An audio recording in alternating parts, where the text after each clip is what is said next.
পড়া মনে রাখার সহজ উপায়। নমস্কার, আমি সঞ্জয় কুমার মজুমদার, সহকারী অধ্যাপক, অর্থনীতি বিভাগ, কালকিনি সৈয়দ আবুলেশন কলেজ। ডিয়ার লার্নার্স, আশা করি তোমরা সবাই ভালো আছো, আমিও ভালো আছি। পড়া মনে রাখার সহজ উপায়। পড়া মনে রাখার বিভিন্ন উপায় আছে। তুমি যদি সেই উপায়গুলো অবলম্বন করতে পারো তাহলে পড়াটা তোমার অনেক দিন মনে থাকবে, ওই পড়াটা তোমার সুন্দরভাবে মনে থাকবে। তো পড়া মনে রাখার একটা সহজ উপায় হচ্ছে ঘুম। পড়া মনে রাখার একটা সহজ উপায় হচ্ছে ঘুম। ঘুমের মাধ্যমে কি পড়া মনে রাখা যায়?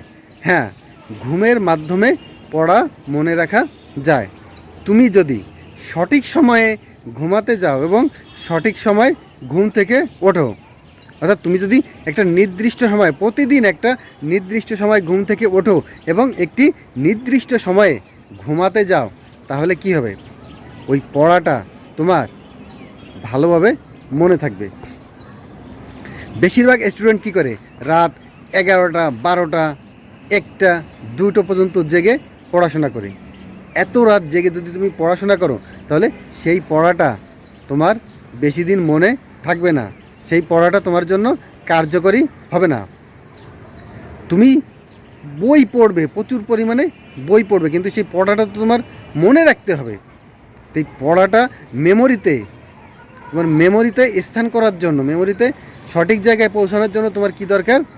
সঠিকভাবে ঘুম দরকার। তোমার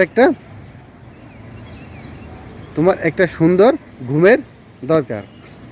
একটি আলমারিতে তুমি মনে করো তোমার যত কাপড় আছে সেগুলো তুমি ডিটারজেন্ট দিয়ে ভালো করে ধুয়ে তুমি সেই কাপড়গুলো এলোমেলো করে তোমার আলমারির ভিতর রেখে দিলে। এরপরে তুমি যখন কোনো অনুষ্ঠানে যাবে তখন তোমার যে কাপড়টা প্রয়োজন তুমি সেই কাপড়টা কি খুঁজে পাবে? তোমার কি করতে হবে? ওই সব কাপড়গুলো আলমারি থেকে বের করতে হবে। বের করে তারপরে তুমি যে নির্দিষ্ট কাপড়টা পরে অনুষ্ঠানে যেতে চাও সেই কাপড়টা বের করে তারপরে আয়রন করে তারপরে তোমাকে কী করতে হবে? অনুষ্ঠানে যেতে হবে।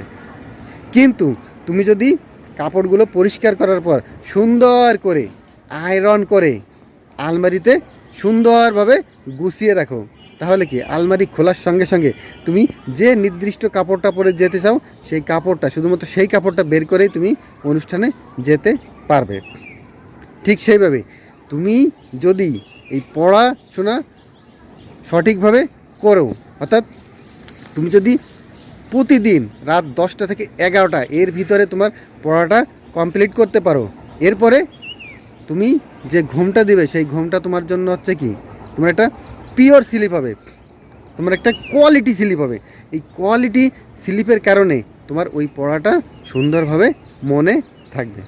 তোমার কাছে এটা মনে হতে পারে যে কি শুধুমাত্র একটা ঘুম, এই ঘুমের মাধ্যমে আমার পড়া মনে থাকবে? হ্যাঁ,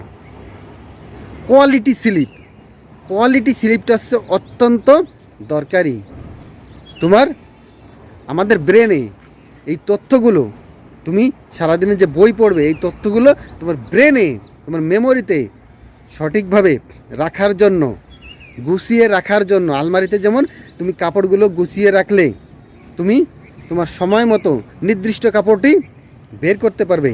তুমি যদি এই তোমার কোয়ালিটি স্লিপটা হয়, অর্থাৎ তুমি যদি প্রতিদিন একটা নির্দিষ্ট টাইমে ঘুমোতে যাও এবং তোমার যদি কোয়ালিটি স্লিপটা হয়, তাহলে কী হবে? তুমি যে পড়াগুলো পড়বে পরীক্ষার সময় তোমার সেই প্রশ্নগুলো কমন পড়লে তুমি নির্দিষ্ট সেই প্রশ্নটায় সুন্দরভাবে তোমার পরীক্ষার খাতায় লিখতে পারবে। তাই আমাদের এই কোয়ালিটি স্লিপটা অত্যন্ত গুরুত্বপূর্ণ। আমরা কি করি? বেশিরভাগ স্টুডেন্ট 11টা, 12টা, 1টা, 2টা পর্যন্ত বই পড়ে আমরা সঠিকভাবে ঘুমাই না, আমাদের কোয়ালিটি স্লিপ হয় না। এই কোয়ালিটি স্লিপটা না হওয়ার কারণে তোমার ওই পড়াগুলো ভালোভাবে মনে থাকে না। তুমি যখন পরীক্ষার খাতায় লিখতে যাও তখন দেখো যে আমি তো এই প্রশ্নটা পড়েছিলাম কিন্তু এখন আর মনে করতে পারছি না। পরীক্ষার সময় আসলে তখন আর কি তুমি পড়াটা মনে করতে পারো না, আর লিখতে পারো না। এই জন্য এই কোয়ালিটি স্লিপটা অত্যন্ত গুরুত্বপূর্ণ।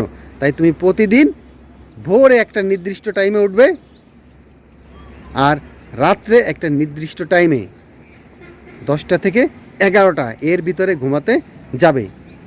এর চেয়ে বেশি রাত জেগে পড়ার দরকার নেই। অর্থাৎ তুমি 12টা 1টা 2টা পর্যন্ত জেগে জেগে পড়লে মনে করতে পারো যে আমি তো অনেক পড়তেছি, কিন্তু এই পড়াটা তোমার মেমোরিতে স্থায়ী হবে না, এটা তুমি বেশি দিন মনে রাখতে পারবে না, পরীক্ষার খাতায় তুমি এই প্রশ্নগুলোর উত্তর ভালোভাবে লিখতে পারবে না।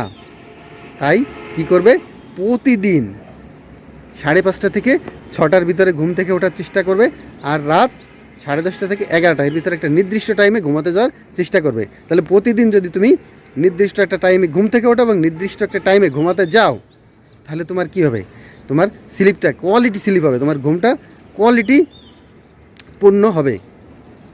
এই ঘুমটা যদি তোমার ভালো ঘুম হয় তাহলে কি হবে, এই পড়াগুলো তোমার সুন্দরভাবে মেমোরিতে থাকবে, পড়াগুলো তোমার মনে থাকবে, তুমি পরীক্ষার খাতায় সুন্দরভাবে সেগুলো লিখতে পারবে। তো পড়া মনে রাখার আরও বিভিন্ন কৌশল আছে, আরও বিভিন্ন উপায় আছে। আমরা পরবর্তী ক্লাসে এই বিষয়গুলো নিয়ে আলোচনা করব। তোমরা সবাই ভালো থাকবে, পড়ালেখার সঙ্গেই থাকবে। সবাইকে ধন্যবাদ।